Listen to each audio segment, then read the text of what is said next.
Ini saya di Kementerian Keuangan mencoba menganalisa kenapa sebelumnya nggak ada keributan, terus akhirnya ini tiba-tiba ada keributan. Kalau kita lihat tabel ini yang tadi juga dipakai oleh Menteri Sosial, itu jumlah penghapusan dan penggantian PBIJK yang dihapus tuh di bulan Februari tahun 2026 naiknya atau mencapai 11 juta orang. Itu hampir 10% dari total kan, dari 98. Sebelumnya 7, 1, 1, 1, 1 di bawah 1 juta, dan 1 juta di bawah 1 juta.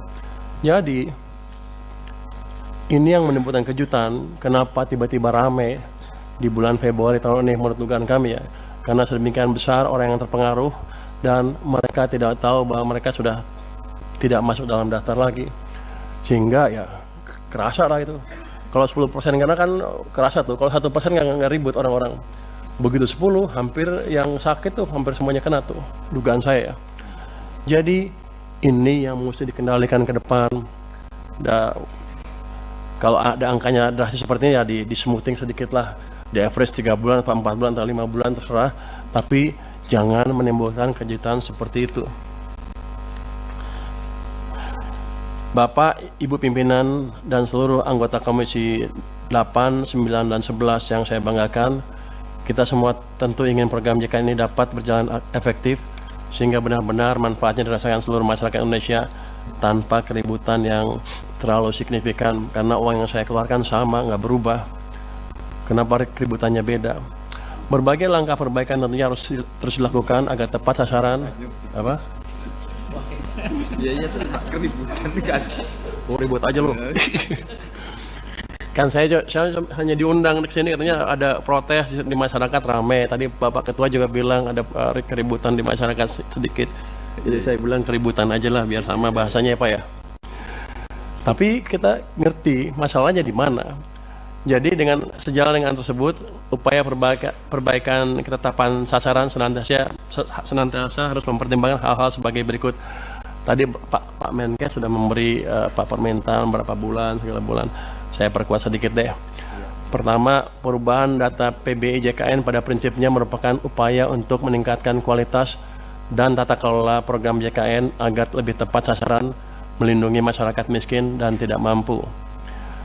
Itu. Jadi pemutahirannya jangan bikin keributan. Yang kedua, penonaktifan peserta PBIJK dapat dipertimbangkan untuk tidak langsung berlaku, namun diberikan jangka waktu 2-3 bulan, tadi Pak Menkes 2 bulan, 2-3 bulan yang disertai dengan sosialisasi kepada masyarakat. Jadi begitu mereka masuk list, tidak masuk lagi ke daftar PBI, langsung trigger sosialisasi ke mereka bahwa mereka tidak masuk lagi ke list itu, sehingga mereka bisa melakukan tindakan yang diperlukan, entah membayar dengan tempat lain atau gimana. Tapi jangan sampai yang udah sakit tiba-tiba begitu mau cek cuci darah lagi tiba-tiba nggak eligible, nggak berhak. Kan itu kayaknya kita konyol. Ya, padahal uang yang saya keluarin sama. Saya rugi di situ, uang keluar, image jelek jadinya. Pemerintah rugi dalam hal ini, Pak. Kemudian masukan dari kami adalah penentuan jumlah PBI dilakukan dengan hati-hati dan terukur, dengan mengedepankan ketepatan sasaran, kemudian akses layanan, dan menjaga keberlanjutan program JKN. Tadi kan kalau ditanya ada nggak ruang untuk ngisi orang-orang tadi yang nggak masuk, kan ada. Kan masih 96 juta sekian kan, targetnya 98.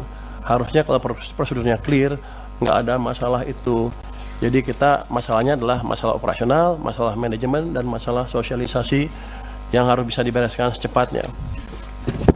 Kalau itu membuat uang yang saya keluarkan untuk Anda lebih kecil, saya mendukung. Ribut dikit nggak apa-apa. Tapi ini kan sama, uang yang saya keluarkan sama, ribut lagi. Saya rugi banyak, Pak. Ke depan tolong dibetulin. Dengan demikian penjelasan kami tentang dukungan APBN 2026 untuk mendorong efektivitas program JKN dalam rangka mewujudkan SDM unggul, sehat, produktif, dan berdaya saing untuk menghadirkan Indonesia yang tangguh, mandiri, dan sejahtera. Terima kasih. Download Tribun X sekarang, menghadirkan lokal menjadi Indonesia.